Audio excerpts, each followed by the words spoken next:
আপনারা দেখছেন আমতা টিভি। এই মুহূর্তে আছে আমি হাওড়া জেলার আমতার খোসালপুর 1 নম্বর পঞ্চায়েতের এই কাঁচরা দক্ষিণপাড়া গ্রামে। হ্যাঁ বন্ধু, প্রাণী সম্পদ বিকাশ দপ্তরের দ্বারা স্বাস্থ্য সচেতনতা শিবির এবং বিনামূল্যে চিকিৎসা ও টিকাকরণ যে সমস্ত গৃহপালিত পশু যেমন ছাগল, গরু, হাঁস, মুরগি বা পাখি এই জাতীয় পশুদেরই কিন্তু এই প্রাণী বিকাশ সম্পদ তাদেরকে টিকাকরণ এবং তাদের ওষুধ দিয়ে সহযোগিতা করছে। ক্যামেরা পার্সনকে দেখাতে বলবো যে আমতা 1 নম্বর থেকে পঞ্চায়েত সমিতি থেকে এসছেন, যেটি আমতা 1 নম্বর পঞ্চায়েতের দ্বারা পরিচালিত হচ্ছে। প্রতি মাসে কিন্তু 2 বার করে ক্যাম্প হয় অঞ্চল বেসিকের উপরে, অর্থাৎ জিপি বেসিকের উপরে। আজকে খোসালপুরের 2 জায়গায় ক্যাম্প হলো। প্রথমটি খোসালপুর 1 নম্বর খোসালপুর জিপির আন্ডারে কাঁচরা পশ্চিমপাড়া গ্রামে, এবং দ্বিতীয় ক্যাম্প যেটি আমার ঠিক পেছনেই হচ্ছে সেটি এই কাঁচরা দক্ষিণপাড়া গ্রামে। ডাক্তারবাবু কি বললেন এবং যারা চিকিৎসা করাতে আসছেন তারা কি বললেন আমরা সম্পূর্ণ ভিডিওটি আমতা টিভির পর্দায় তুলে ধরবো। সঙ্গে থাকবেন, দেখতে থাকবেন আমতা টিভি। কি হয়েছে মুরগির? মুরগি এখন সুস্থই আছে, একটু সর্দি করেছে আর কিডনির ওষুধ দিলে ভালো হবে? হ্যাঁ, আচ্ছা খাইয়েছি তো একবার। আচ্ছা, আপনার নামটা আর কোথা থেকে আসছেন? আমার নাম হালিমা বেগম, আমি বলরামপুর মল্লিকপাড়া থেকে আসছি। কি হয়েছে আপনার মুরগির? সর্দি করেছে, পক্সা হয়েছে। আচ্ছা, বেগম বলরামপুর থেকে আসছি। মুরগির ওষুধের তারে কিভাবে জানতে পারলেন এখানে? ওইটা একজন যে বললো। আচ্ছা, একজন যে বললো পরে বড়দি ওষুধ দিচ্ছে, ওটা মুরগির ওষুধের তারে।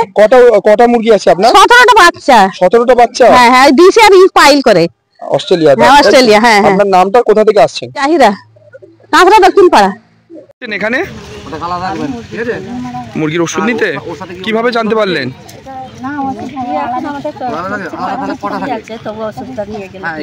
আচ্ছা আচ্ছা, আপনার নাম কি আর কোথা থেকে আসছেন? মানে প্রাণী সম্পদ বিকাশ দপ্তরের যে চিকিৎসা কেন্দ্র, মানে কি করা হচ্ছে আজকে এখানে? এখানে ক্যাম্প হচ্ছে, ঠিক আছে। ক্যাম্পে হচ্ছে আমাদের গবাদি পশু, গরু, ছাগল, হাঁস, মুরগি সবারই ট্রিটমেন্ট করা হয় এবং টিকাকরণও হয়। আচ্ছা, ঠিক আছে।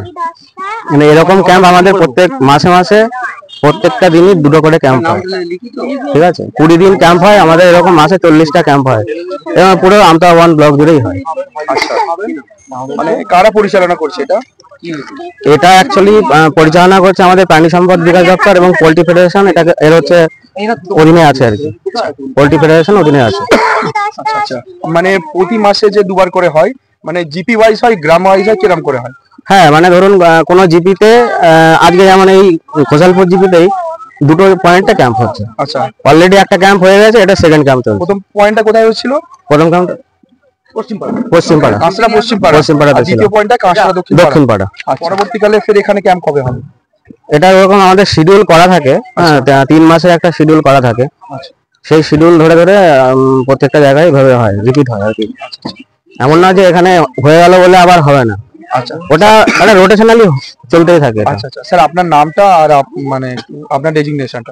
আমার নাম হচ্ছে ডক্টর বিধান সরকার, বিএলডিও আমতা 1 হাওড়া। আমরা সরাসরি কথা বলে নিলাম ডক্টর বিধান সরকার, বিএলডিও আমতা 1 প্রাণী সম্পদ। আপনাদের মূল্যবান মতামত জানাবেন যে আপনাদের এই প্রতিবেদনটা আমাদের কেমন লাগলো। Thank you.